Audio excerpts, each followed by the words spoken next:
MR. The community is outraged. This is wicked. What you got? Why did she stop? Like I don't know if she got tired because she looked like she exhausted. You know. Well, here she goes. She got that's why I asked in the beginning, what did she do? Right? She probably high or drunk or something, respectfully. And she got the kid. She got the little girl. They can't, obviously, she can't full sprint. So what do you do? I don't know. Maybe get some pepper spray. Would it be inappropriate if she started letting the pepper spray loose? I don't know. Nope. Well, hindsight is 2020, right? So we see she got stomped out. It's easy to say no. But if she was walking and before they touched her and she was just like, I got y'all, now people would probably be like, oh, she was wrong. See that? And this is what I always say, some effed up situations you can't correct. We too far gone, man. Ain't no correction without pain and violence. The community is outraged after an attack on a mother and her 2 young children. I hit my son first, all in his face. Then they dragged me in the grass and pulled my little baby hair. Angry crowd. Oh, let's stop. Like I said, let's go to the root. Bonquisha, we hear you. We see that. You got that busted wig. And where are the children's fathers? Like I said, that's the theme of tonight. Mother and kids attack. You know, it's always the mom news conference, right? All this stuff. Bastard kids is the root of the madness. It's all dawning on me. Listen, I hear y'all talking about this woman is sick. She got an ailment. That very well granted. At the same damn time, she also under the influence of something. She ain't sober. She ain't living a sober lifestyle. You know, you got kids, you're a single mom. You got to crank up the responsibility. You got to get real. Can't be out here sickle celled up, diabetes up, hied up, drunked up.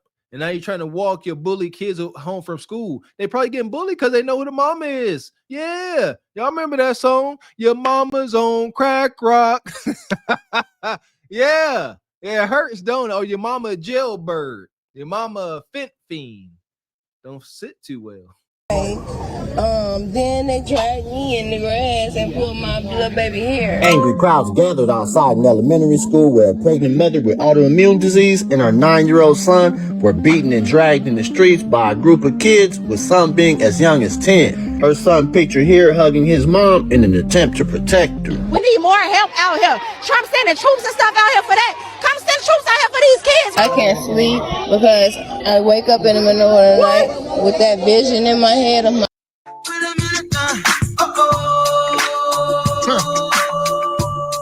And her 9-year-old son were beaten and dragged in the streets by a group of kids, with some being as young as 10. Her son pictured here hugging his mom in an attempt to protect her. We need more help out here. Trump sending troops and stuff out here for that. Come send troops out here for these kids. I can't sleep. Huh. So he said Trump sending troops out here for the migrants and all this stuff. Send the troops to the hood for. They did. I thought when they was in the hood, y'all told them to get the hell out. Like, do y'all want them to come and then y'all instruct them? It's like, all right, send us the National Guard, and when they get here, Bonquisha gonna instruct them. Lieutenant Bonquisha. She gonna say, get this kid, Ebony, to get that one. That one jumped on me too. But then that kid's Bonquisha mom gonna come out the woodworks, and she gonna say, no, you shan't take my kid, you crackheaded heifer. And then what? Now the National Guard is sitting there all days that confuse, and that's Bonquisha's number one tactic, just to confuse everybody. Straight mayhem. Yeah, it never gonna work. She literally said, this is documented, you got to send the National Guard to get these kids. I don't ever wish I might ever have to say, National Guard, come get my babies. If we reach this point, it's over. Right. It's over. It's over, Ebony. What's your take? Man, there's so many things going on with these schools, you guys. There need to be more men teachers, and a lot of times that doesn't happen because of the salary. You know, they can't, you know, they don't make a lot of money, but there are men that are so passionate about the kids. That's one thing. And the majority of these teachers are all older, like white women, especially like in the district that I live in. They can't control these kids. And another thing, I don't know if you guys heard about this, but teachers are now quitting because the kids are so unruly and undisciplined. So it's not only the kids. These teachers are like, no, we're good. Like, I'd rather just go get a regular job. I don't even want to teach anymore because all these kids are so unruly, and we've had it up here. Let me say this. I know somebody who do want to teach. Lord have mercy. We must stay focused, brothers. Yeah, y'all shunned him. Dr. Umar ain't looking so stupid now, is he? I don't know. Yeah, hey, listen, man. When I first got exposed to Brother Umar, I was all for it, man. Blackity black, y'all. Yeah, felt good, but you know, time revealed that it wasn't what we thought it was. But it's bad. The teachers, they getting a bad deal. You right, Sister Ebony. And now it's all making sense why, you know, I love saying that. I'm proud of it, that our kids' teachers, they always, oh, your kids are so well behaved. They act like they got some sense. Because little Octavius, he don't. They throwing stuff across the room.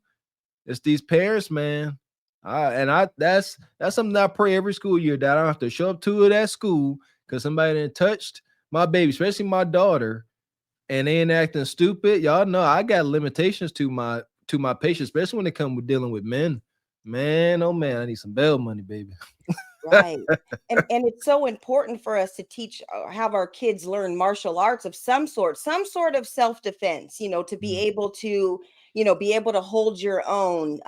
That I know that was really helpful with my son, and it worked out on them playground streets. So I'll say the young girls are 1,000 times cattier.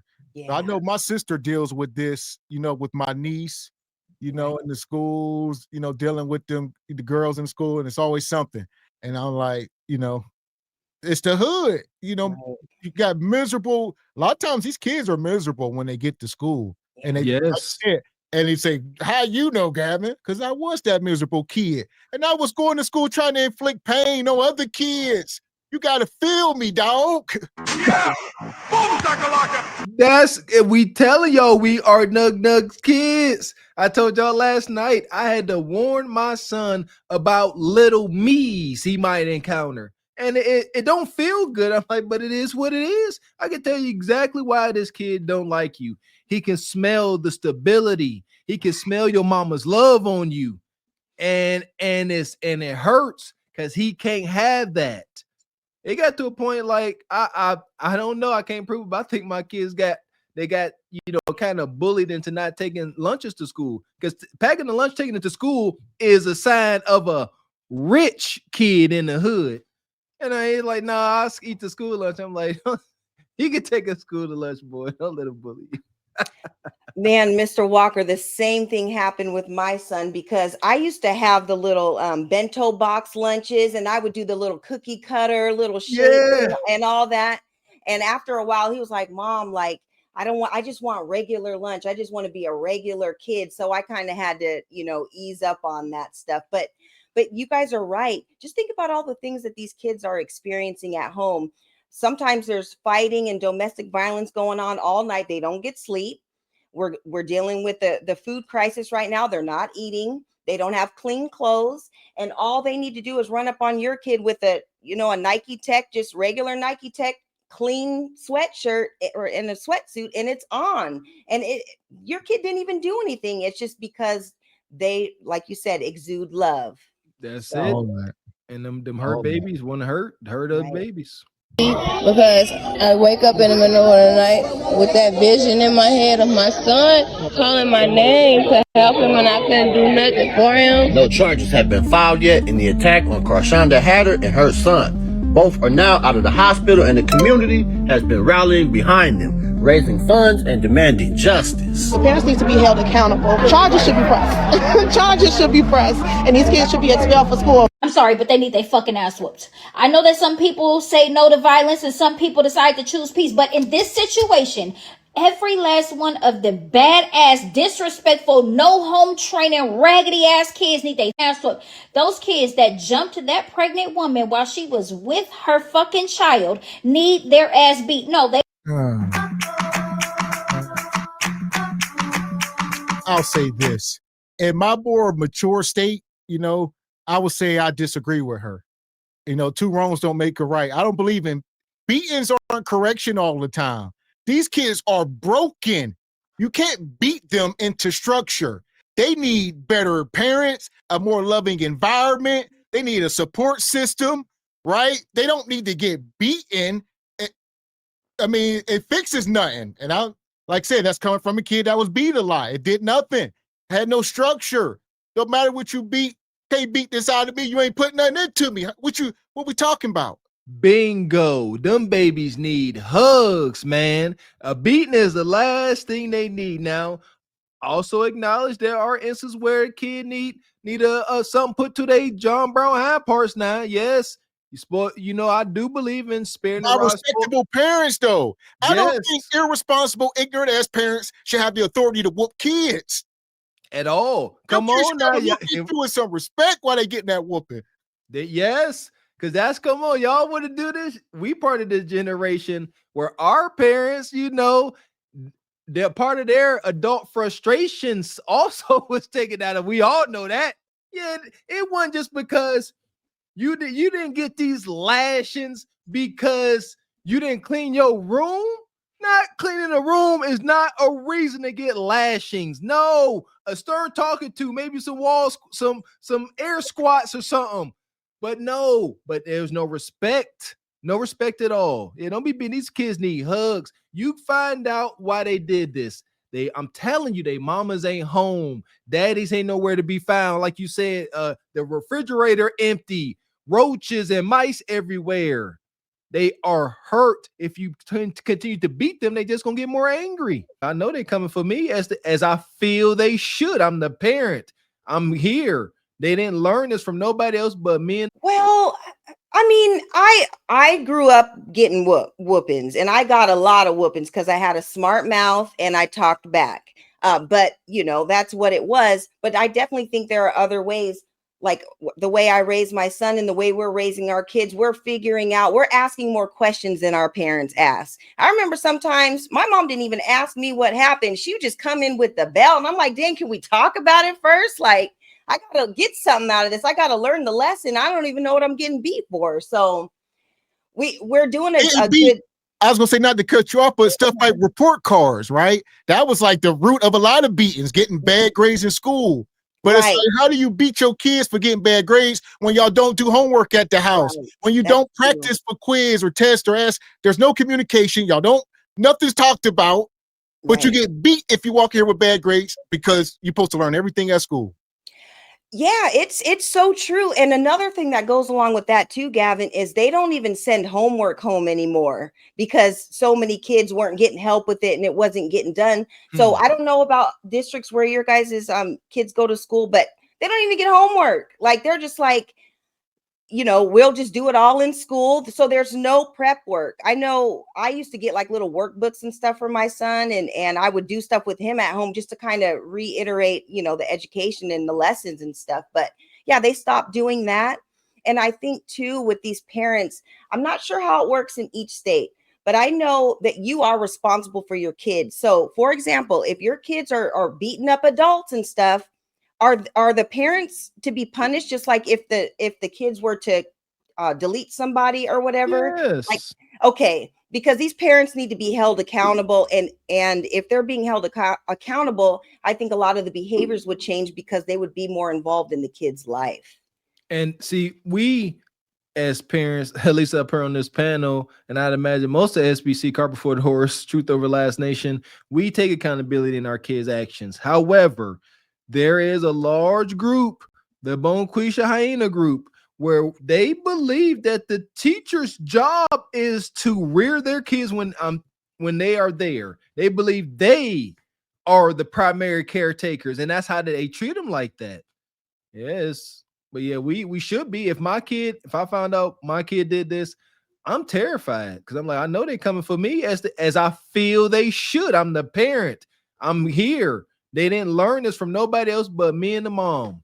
So yeah, but Bonquisha don't feel that way though. She said, I wasn't there. Yeah, Bonquisha, I wasn't at the school. They don't do that around me. What y'all do? Yeah, you have to train your kids in order to be out in this world. And And another thing is like they have to realize, okay, if my mom finds out about this, I'm gonna get in trouble. So I am going to act right. There needs to be consequences at home and training at home so that they can go out into the world and be productive. That will take them into adulthood. You can't go around beating everybody up and stealing and doing all this stuff. There are consequences for that. So we trauma bonding this evening, my man Project Leroy. So I got whooped for splashing water out the tub. All of the above. Yeah, splashing water out the tub. Y'all don't, man, I had to get over so much of this stuff becoming a parent and wanting to be that loving, balanced parent. And I remember, like, what is it called? Controlling our what is it? Dang, I forget what it's called, but controlling our emotions, more or less. Shout out to Mailbox Sports. We talked about that. Controlling your stimulation. I forget what it's called, but they'll happen. You get overstimulated. And I remember I analyzed it like, why do I give a dang that they splashed this water out the tub? It ain't damaging nothing. The floor is sealed. It ain't about to damage. And I just had to sit there. It's like, because that's what I observed. And I had to let that go. Like, it don't matter. Let them play. They have a good time. Then you clean it up, and it's joy and peaceful. They had a good time, good memories. Splashing water out the tub is not a reason to get beat. And then you get beat wet and naked. Tell that part, Project Leroy.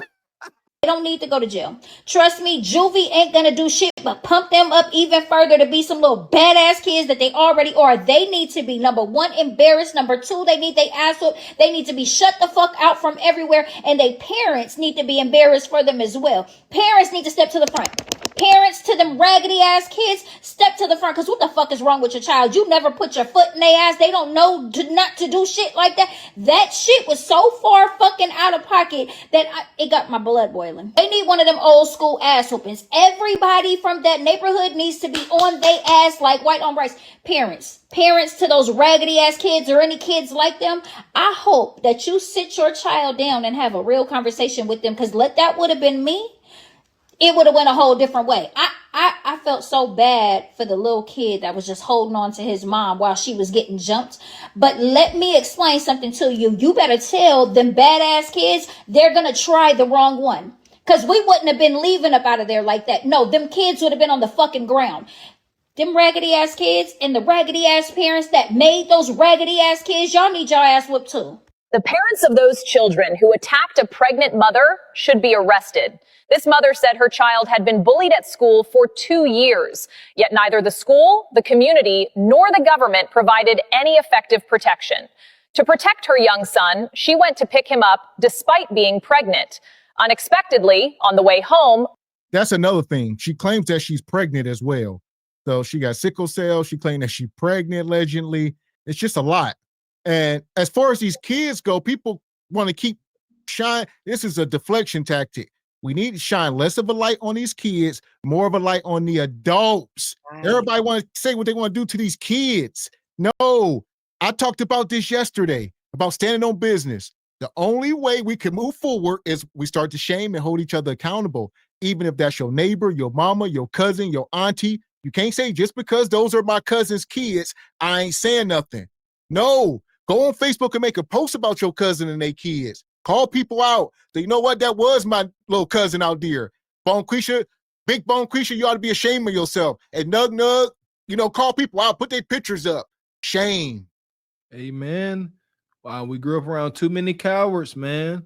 I was at the gym with one of my childhood heroes today. Oh, football tyrant. And we had the same conversation. We grew up around so many adults that were cowards.